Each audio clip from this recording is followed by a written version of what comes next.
ஐயா வணக்கம். உங்களது நிகழ்ச்சியை நான் யூடியூபில் பார்த்தேன். ஐயா மிக்க மகிழ்ச்சி. எனக்கும் ஒரு கேள்வியை தங்களிடம் கேட்க வேண்டும் என்று தோன்றுகிறது. அதற்கு தங்களின் பதிலை எதிர்பார்த்து காத்திருக்கிறேன். எனது கேள்வி என்னவென்றால், எனது மைத்துனர் மிகவும் நல்லவர். எனக்கு அவரை ரொம்ப பிடிக்கும். நான் ரொம்ப நல்ல மனிதர். ஆனால் கடந்த சில வருடங்களாக என்னிடம் சரியாக பேசுவதில்லை. நான் போன் செய்தாலும் எடுப்பதில்லை. என்னவென்று அவரது நண்பர்களை விசாரித்த போது அவர் சொல்லுகிறார், நான் எனது மைத்துனுக்கு ஏதோ செய்து வைத்து விட்டேன். அதாவது செய்வினை என்று சொல்வார்கள் அல்லவா, அது நான் செய்து வைத்து விட்டேன் என்று பலமாக நம்புகிறார்கள். நான் அவர்களுக்கு இன்று வரை நல்லதுதான் செய்து கொண்டிருக்கிறேன். அவர்கள் நன்றாக இருக்க வேண்டும் என்றுதான் பிரார்த்தனையும் செய்து கொண்டிருக்கிறேன். ஆனால் அவர்கள் கூறும் இந்த குற்றச்சாட்டை என் மனம் ஜீரணிக்க மறுக்கிறது. இதுபோல் நினைத்தால் கூட பார்க்க முடியவில்லை.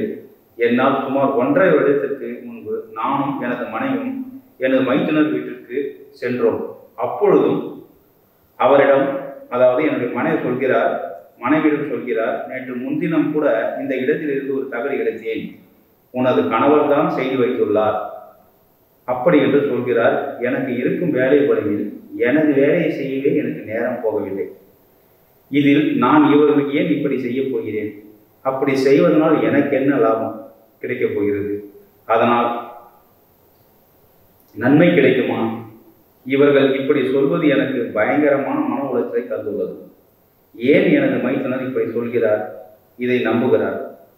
அது அவருக்கு நான் இதை எப்படி உணர்த்துவது? பிறகு தங்களின் பதில் என்ன ஐயா? ஆனால் இப்பவும் சொல்கிறேன், எனது மைத்துனர் மிகவும் நல்லவர், நல்ல பையன். அடுத்தவர்களோடு பைசாவுக்கு ஆசைப்படாதவன். ஆனால் ஏதோ ஒரு சந்திப்பு சூழ்நிலை நான் என்னை இப்படி தவறாக எண்ணுகிறான். நான் அவர்களுக்கு ஏதாவது உதவி செய்ய வேண்டும் என்று நினைத்தால் கூட அதுவும் என்னால் முடியவில்லை. கேட்டால் சொல்கிறார்கள், ஒரு நபர் அல்ல, 2 நபர் அல்ல, பல மந்திரவாதிகளிடம் சென்று நாங்கள் கேட்கும் பொழுது அவர்கள் உங்களது பெயர் தான் சொல்கிறார்கள் என்று பகிரங்கமாக நம்புகிறார்கள். ஆண்டவனுக்கு பொதுவாக நான் எனது மைத்துனருக்கு அந்த மாதிரி ஒரு எண்ணத்தை நினைத்து கூடது இல்லை. ஐயா, இதற்கு என்ன செய்வது? எனது மைத்துனருக்கு நான் எப்படி அதை உணர்த்துவது? தயவு கூர்ந்து பதில்தார். அதாவது பொதுவாக இது நாம் சம்மந்தப்படாத டிபார்ட்மெண்ட்டு, பட் இருந்தாலும் நான் கேள்விப்பட்டதை சொல்கிறேன். அது உங்களுக்கு அது உதவி இருந்ததுன்னா பாருங்கள். பொதுவாக இந்த மாதிரி இப்போ உதாரணமாக உங்களுக்கு எதிராக நானே இந்த மாதிரி ஒரு செய்வினை வைக்கிறேன்னு வச்சுக்கிடுங்களேன். அப்போ வச்சேன்னு சொன்னால் என்ன அர்த்தம்னு சொன்னால், நீங்கள் எனக்கு எதிரி, உங்களை நான் வீழ்த்துறதுக்காக ஒரு செய்வினை வச்சுருக்கிறேன். இப்போ என்ன சொன்னால், அந்த எதிரி ஸ்தானத்தை நான் மெயின்டைன் பண்ணினா தான் அந்த செய்வினை வேலை செய்யும். அப்போ நான் எதிரி ஸ்தானத்தை எப்படி மெயின்டைன் பண்ணுறேன்னு சொன்னால், உங்களை நான் எதிரியாகவே தான் பாவிச்சுக்கிட்டே இருக்கணும். இப்போ நீங்கள் எனக்கு நான் உங்கள் வீட்டுக்கு வரேன், அல்லது ஏதோ ஒரு சந்தர்ப்பத்தில் 2 பேரும் சந்திக்கிறோம். நீங்கள் எனக்கு எதையாவது சாப்பிட்றதுக்கு வாங்கி கொடுத்தீங்கன்னா, நான் அதை சாப்பிட்டேன்னு சொன்னால் எதிரி ஸ்தானம் போயிடும். அப்போ நான் வச்சுருக்கிற செய்வினை வேலை செய்யாது. அப்போ நான் நீங்கள் ஏதாவது எனக்கு சாப்பிட்றக்கா ஏதாவது வாங்கி கொடுத்தாலோ, உங்கள் மூலமாக எது வந்தாலுமே நான் அதை சாப்பிடக்கூடாது. அப்படி ஒரு எதிரி ஸ்தானத்தை மெயின்டைன் பண்ணால் தான் அந்த செய்வினை அங்கே வேலை செய்யும். அப்படி தான் அந்த டிபார்ட்மெண்ட்டில் உள்ளவங்க பேசுகிறாங்க. அந்த சம்மந்தப்பட்டவங்கள்கிட்ட கேட்டால் அதுதான் சொல்லுவாங்க. அதனால் இப்போ நீங்கள் அவர் கொடுக்குறது நீங்கள் சாப்பிட்டுட்டீங்கன்னாலே, அவர் கையால் கொடுக்குறது நீங்களும் எடுத்து சாப்பிட்டீங்கன்னாலே, அப்போ உங்களுக்கும் அவருக்கும் அந்த எனிமிக்கல் ரிலேஷன்ஷிப் இல்லைங்கிறது தான் காட்டும். அதை உடனே நீங்கள் அவர்கிட்ட நிரூபித்து காட்டிக்கலாம், அவ்வளோதான். இது அவருக்கு விருப்பப்படுற மந்திரவாதிகிட்டே கூட கேட்டாலும் அவங்கள தான் சொல்லுவாங்க. அந்த எதிர்ப்பு காட்டுறது மாதிரி எதிரியாக தான் அவங்க இருந்துகிட்டு இருப்பாங்க. நீங்கள் எதுவும் கொடுத்தாலும் சாப்பிட மாட்டாங்க அன்னிட்டு தான் அவங்க சொல்லுவாங்க. ஆனால் நீங்கள் சாப்பிட்டு காட்டிட்டீங்கன்னு சொன்னால் அப்போ நீங்கள் எதிரி இல்லைங்கன்னு நிரூபித்த மாதிரி ஆயிரும். ரெண்டாவது என்னென்னு சொன்னால், இந்த டிபார்ட்மெண்ட்டுக்கே போகக்கூடாது. நம்ம அதை அதுவே இதை அவர் தான் நம்புகிறார், நீங்கள் அதை நம்பணுன்னு அவசியம் இல்லை. நீங்கள் அவருடைய நன்மைக்காக நீங்கள் நினைக்கிறீங்க. நீங்கள் அவருக்கு நல்லதாக நடக்கட்டும், அவர் நல்லா திருந்தி வரட்டும்னுட்டு மட்டும் நீங்கள் ஒரு முடிவு எடுத்துக்கிடுங்க. மற்றபடி நீங்கள் ரொம்ப போட்டு உங்களை நிரூபிக்கிறதுக்காக ரொம்ப போராட வேண்டிய அவசியம் இல்லை. ஆனால் நீங்கள் அப்படி விருப்பப்பட்டீங்கன்னா இந்த மாதிரி வேணால் ஆஃபர் பண்ணி பாருங்கள். நீங்கள் எதை கொடுத்தாலும் நான் சாப்பிட்றதுக்கு தயாராக இருக்கிறேன்ற மாதிரி சொல்லி பாருங்கள்.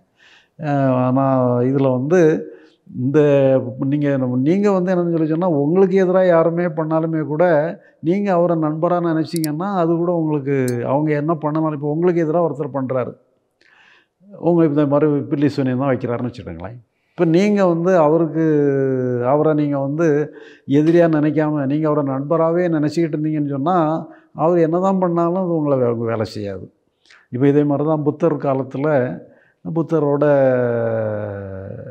இருந்த சீடர்களில் ஒருத்தர் பிரதம சீடர் அவர் முதல்ல வந்து புத்தரோட இல்லை, வெளியே தனியாக இருந்தவர். அப்போ அவர் ஏதோ ஒரு வகையில் புத்தருக்கு மேலே ஒரு அதிருப்தியாகி அசுசியாகி புத்தருக்கு எதிராக அந்த மாதிரி பில்லி சூனியங்கள்லாம் வச்சுருக்கிறாரு. வச்சான்னா அது புத்தரை ஒன்றும் பாதிக்கலை. அப்போ அவர் என்ன பழையபடியே புத்தர்கிட்டே வந்து ஒரு சீடராக சேர்றார். சேர்ந்தவரை கேட்குறார், இப்போ நான் உங்களுக்கு எதிராக நல்லாமல் பண்ணினேன், ஆனால் உங்களை ஒன்றும் பாதிக்கலையே, என்ன காரணம்னு கேட்குறார். அப்போ அவர் என்ன சொன்னான்னு சொன்னால், இப்போ ஒரு மரம் இருக்குது, அந்த மரத்தை நோக்கி நீ வந்து கள்ளத்துக்கு எரிஞ்சான்னு சொன்னால் அந்த கல் வந்து அந்த மரத்தில் போய் ஹிட் பண்ணும், அந்த மரத்தை போய் தாக்கி மரத்தை காயப்படுத்தும். சப்போஸ் அந்த இடத்துல மரமே இல்லை, அப்போ நீ எரிஞ்ச கல் என்ன ஆகும், அப்படியே ஊடுருவி போயிடும். அதே மாதிரி இங்கே எனக்கு வந்து இங்கே ஒன்றுமே இல்லை, இங்கே தாங்கிறதுக்கு ரெசிஸ்ட் பண்ணுறதுக்கு இங்கே யாருமே கிடையாது, இங்கே வெட்ட வழி தான் இருக்குது. அதனால் நீ என்ன பண்ணாலும் அது இங்கே வந்து ஹிட் பண்ணாது. அதனால் இங்கே தாக்கி காயப்படுத்துகிற அளவில் இங்கே யாருமே இல்லை. ஆனால் அதே நேரத்தில் இப்போ ஒரு மரத்தை நோக்கி கல்லை எறியும் பொழுது அந்த மரம் அங்கே இருந்ததுன்னா மரத்தை தாக்கும், மரம் இல்லைன்னா கல் அப்படியே போய் பலமிழந்து கீழே விழுந்துடும். ஆனால் அந்த ஏவல் பில்லி சூனியங்கள்லாம் அப்படி கிடையாது. அது தாக்குறதுக்கு ஒன்றும் இல்லைன்னு சொன்னால் அது அப்படியே போய் புரட்ட இடத்துக்கே திரும்பி வந்துடும். யார் ஏவனாரோ யார் ஏவல் பண்ணாரோ அவருக்கே திரும்பி வந்துடும். அதனால் என்னென்னு சொன்னால் இப்போ நீங்கள் வந்து அந்த உங்களை வெட்ட வழியை ஆக்கினாலும் சரி, இல்லை நீங்கள் அவங்கள வந்து யார் ஏவல் பண்ணாங்களோ அவங்களே நீங்கள் உங்களுக்கு வேண்டியவங்களா நண்பர்களாக நீங்கள் ஏற்றுக்கிட்டீங்கன்னு சொன்னால் அது உங்களை தாக்காது. யார் அதை பண்ணினாங்களோ அவங்களுக்கே போய் ரிட்டர்ன் ஆகிரும். அதனால் இதை போய் ஒன்றும் பெரிய அளவில் ஒரு பெரிய இஷ்யூவாக நீங்கள் எடுக்க வேண்டாம். எல்லாருக்குமே நீங்கள் நல்லதாக நினச்சி நல்லதாகவே செயல்படுங்க. எல்லாருக்கும் நன்மையே செய்கிற மாதிரி பாருங்கள். எல்லாரையும் உங்களுக்கு வேண்டியவங்களாக எடுத்துக்கிடுங்க. அடுத்தவங்களுக்கும் இதே சொல்லுங்கள். எல்லாமே சரியாயிடும்.